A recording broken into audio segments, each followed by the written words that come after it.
Hello everyone. TGT PGT की जो new vacancy आने वाली है उसको लेकर के सारे बच्चे कहीं ना कहीं बहुत सारी कन्फ्यूजन में हैं। उनको यही लग रहा है कि पता नहीं जीके जीएस आएगा, सिलेबस चेंज होगा, क्या होने वाला है। क्योंकि इस बार जो एग्ज़ाम होने वाला है, जो नोटिफिकेशन आने वाला है, वो नई नियमावली के तहत आएगा, है ना। ये पूरी संभावना बनी हुई है। हालांकि इस पर अभी भी जो बातचीत है वो चल रही है। देखते हैं क्या परिणाम निकलता है।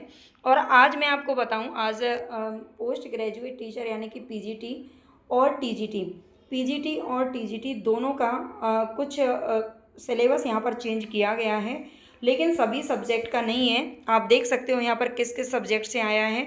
तो इसमें पीजीटी में physical education, Urdu, art, sociology और एजुकेशन, ठीक है।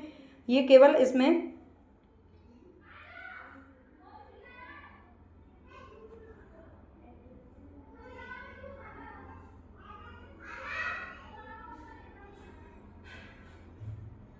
ठीक है, सोशोलॉजी, होम साइंस, और इसके बाद है म्यूजिक भी है, music, vocal, agriculture, home science और सोशोलॉजी है। नेक्स्ट में हम बात करें तो इसमें जियोग्राफी, एग्रीकल्चर, नहीं, बहुत सारे सब्जेक्ट हैं जिसमें चेंज किया गया है। इसमें ओल्ड सिलेबस ही है, ठीक है। इसमें बताया गया है कि इसमें ओल्ड सिलेबस ही है। चलिए, ठीक है। कुछ चीज़ें हैं इसमें जो चेंज की गई हैं, केवल कुछ में किया गया है, ठीक है। तो सभी सब्जेक्ट में चेंज नहीं हुआ है। अगर आप देखना चाहो तो यहाँ से आप क्लिक करके देख सकते हो। जैसे कि इसमें फिजिकल एजुकेशन का है ना, और इसके बाद उर्दू का है, आर्ट का है, सोशोलॉजी का है ना। और 2 पे हम जाके देखेंगे तो इसमें भी इंग्लिश में, संस्कृत में, बायोलॉजी, कॉमर्स और सिविक्स में भी चेंज किया गया है। इसके अलावा हम बात करें हिंदी में, आयोग द्वारा 2026 से आगामी परीक्षाओं हेतु, चलो हम हिंदी का देख लेते हैं एक बार। हिंदी में क्या चेंज हुआ है, पीजीटी में शायद कुछ चेंज हुआ है, देखते हैं। इसमें क्या कह रहा है, हिंदी साहित्य का इतिहास। देखिए, हिंदी साहित्य का इतिहास तो वही है, मैं आपको एक बार बता दूं। हिंदी साहित्य का इतिहास में एक सेकेंड, हिंदी साहित्य का इतिहास आपको पूरा पढ़ना ही है। हिंदी साहित्य के इतिहास, लेखन की परंपरा, हिंदी साहित्य के इतिहास का काल विभाजन, आदिकाल, भक्ति काल, ठीक है। ये सब हम पहले भी पढ़ते ही थे। बाकी आप पिछले वाले को और इसको मैं कल आपको बता दूंगी कि इसमें क्या चेंज किया गया है।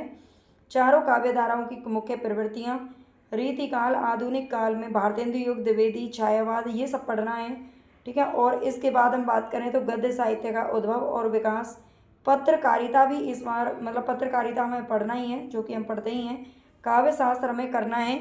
काव्य शास्त्र में भारतीय काव्य शास्त्र, ठीक है, काव्य लक्षण भेद, रस, छंद, अलंकार, काव्य गुण, काव्य दोष और शब्द शक्तियाँ। इसके बाद भाषा विज्ञान, हिंदी की उपभाषाएं, विभाषाएं, बोलियाँ, हिंदी की ध्वनियाँ, हिंदी शब्द संपदा।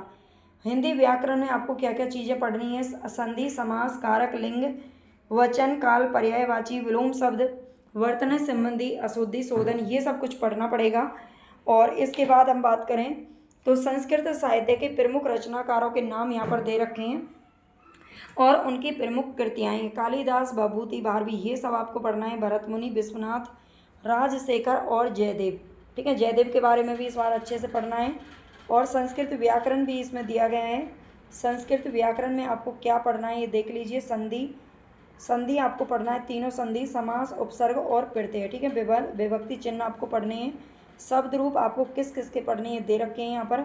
इसके अलावा धातु रूप में स्था, पा, ये सब पढ़ना है। हिंदी वाक्यों के संस्कृत अनुवाद, है ना। तो ज़्यादा कुछ चेंज नहीं हुआ है, लेकिन हाँ एक चीज़ है जो मुझे यहाँ देखने को नहीं मिली है, पाश्चात्य काव्य शास्त्र, ठीक है। आपके सिलेबस में जो पाश्चात्य काव्य शास्त्र पहले था पीजीटी में, वो अब नहीं है, ठीक है। पाश्चात्य काव्य शास्त्र इसमें अब नहीं है, तो पाश्चात्य काव्य शास्त्र आपको नहीं पढ़ना है, ये ध्यान देना है यहाँ पर, ठीक है। ये आपको अब नहीं पढ़ना है, तो ये तो भाई कट गया है ना। बाकी अगर आपको कुछ चेंज दिखे तो आप मिला लीजिएगा एक बार, अदरवाइज़ मैं कल करवा दूँगी आपको। एक बार हम पीजीटी का भी देख लेते हैं, ठीक है। टीजीटी का भी देख लेते हैं, टीजीटी में क्या चेंज किया गया है, एक सेकेंड।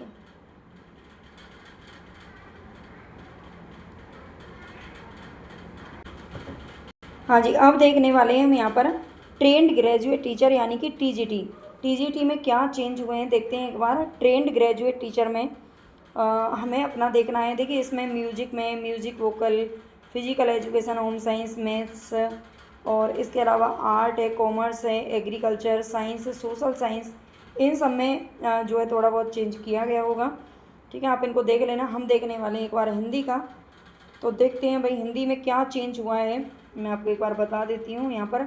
हिंदी साहित्य का इतिहास, ठीक है, हिंदी साहित्य का इतिहास आपको पढ़ना है, जो कि पहले भी पढ़ना ही था। आदिकाल, भक्तिकाल इसमें पढ़ना है, और इसके अलावा रीतिकाल, आधुनिक काल, भारतेंदु द्विवेदी, छायावाद, ये सब कुछ पढ़ना है, मतलब पूरा हिंदी साहित्य यहाँ पर पढ़ना है। ठीक है, हिंदी गद्य में आपको क्या पढ़ना है? निबंध, नाटक, उपन्यास, कहानी, हिंदी गद्य की लघु विधाएं जिनमें जीवनी, आत्मकथा, संस्मरण, रेखा चित्र, यात्रा साहित्य, ये सब पढ़ना है। हिंदी के रचनाकार एवं उनकी रचनाएं, है ना, ये सब तो पहले भी था, चेंज क्या हुआ है वो देखेंगे एक बार। काव्य के भेद में हमें क्या पढ़ना है? तो रस के अवयव, भेद, छंद, अलंकार, शब्दा अलंकार, अर्थालंकार, काव्य गुण, काव्य दोष, हिंदी की बोलियाँ, हिंदी की शब्द संपदा, हिंदी की ध्वनियाँ, देवनागरी लिपि, मानकीकरण, विकास, विशेषताएं, त्रुटियाँ, सुधार के प्रयत्न। ठीक है, ये हमें काव्य शास्त्र में सब कुछ पढ़ना है, भाषा विज्ञान में। और व्याकरण में आपको लिंग, वचन, कारक, संधि, समास, वर्तनी, है ना, आपको संज्ञा, सर्वनाम, विशेषण वो नहीं पढ़ना है। ठीक है, लिंग, वचन, कारक, संधि, समास, वर्तनी, वाक्य शुद्धिकरण, रूप, पर्यायवाची, शब्द रूप में पर्यायवाची, विलोम, श्रुति, समभिन्नार्थक शब्द और वाक्यांश के लिए एक शब्द, मुहावरा और लोकोक्ति, ये आप कहेंगे। इसमें संज्ञा सर्वनाम वगैरह नहीं है। संस्कृत की रचनाओं की अगर बात करें, संस्कृत साहित्य में संस्कृत के प्रमुख रचनाकार आपको ये पढ़ने हैं: भास, कालिदास, भभूति, भारवी, माघ, दंडी और श्रीहर्ष। संधि, स्वर एवं व्यंजन संधि में समास, शब्द रूप, धातु रूप, कारक प्रयोग और अनुवाद भी आपको करना है। ठीक है, हिंदी से संस्कृत में अनुवाद। अच्छा, यहाँ पर आप देख लीजिए, एक तो संस्कृत व्याकरण को हटा दिया है इन लोगों ने। ठीक है, जो चीज़ें मुझे दिख रही हैं एक बार देखते हैं दोबारा से, बहुत छोटा सा कर दिया है सिलेबस। हिंदी साहित्य तो पूरा पढ़ना है, जो कि मैं भी यूट्यूब पर आपको कंप्लीट करवाने वाली हूँ। ठीक है, ये भी कंप्लीट हम यूट्यूब पर कर ही लेंगे।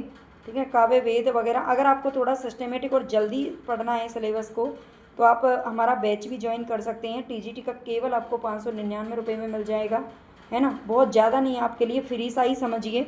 इसमें आपको शुक्ल जी को, बच्चन जी को भी पढ़ाया जाएगा, नगेंद्र जी को, और इसके अलावा आपको नोट्स तो पढ़ाए ही जाएंगे सारे, और व्याकरण वगैरह संस्कृत थोड़ा अच्छे से यहाँ पर हो जाएगा। ठीक है, बाकी हम करेंगे यूट्यूब पर भी, ऐसा नहीं है, मैंने कल बोला था कि मैं यूट्यूब पर करवाऊँगी, हाँ यूट्यूब पर ज़रूर करवाऊँगी, लेकिन उसमें एक हफ्ते में एक काल कंप्लीट होता है, इसमें थोड़ा जल्दी हो जाएगा। ठीक है, क्योंकि इसके लिए मैं एक और टीचर रखने वाली हूँ। और काव्य के भेद यहाँ पर देख लीजिए, और संस्कृत साहित्य। अच्छा, यहाँ पर खुशी की बात ये, जो खाली टीजीटी देंगे तो उनको एक तो संस्कृत व्याकरण नहीं पढ़ना है। ठीक है, संस्कृत व्याकरण आपको नहीं पढ़ना है, इसको काट दिया है ना। और पत्रकारिता भी इसमें नहीं दे रखी है, देखो पत्रकारिता भी इसके अंदर नहीं है।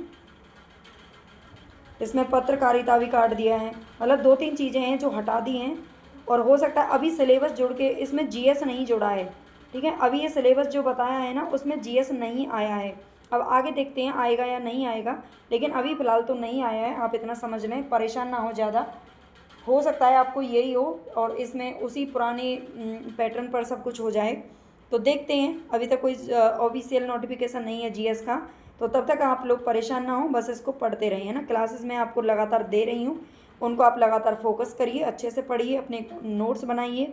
नोट्स मंगवाना चाहें तो नोट्स भी अवेलेबल हैं। ठीक है, हिंदी साहित्य के नोट्स आप ले सकते हो।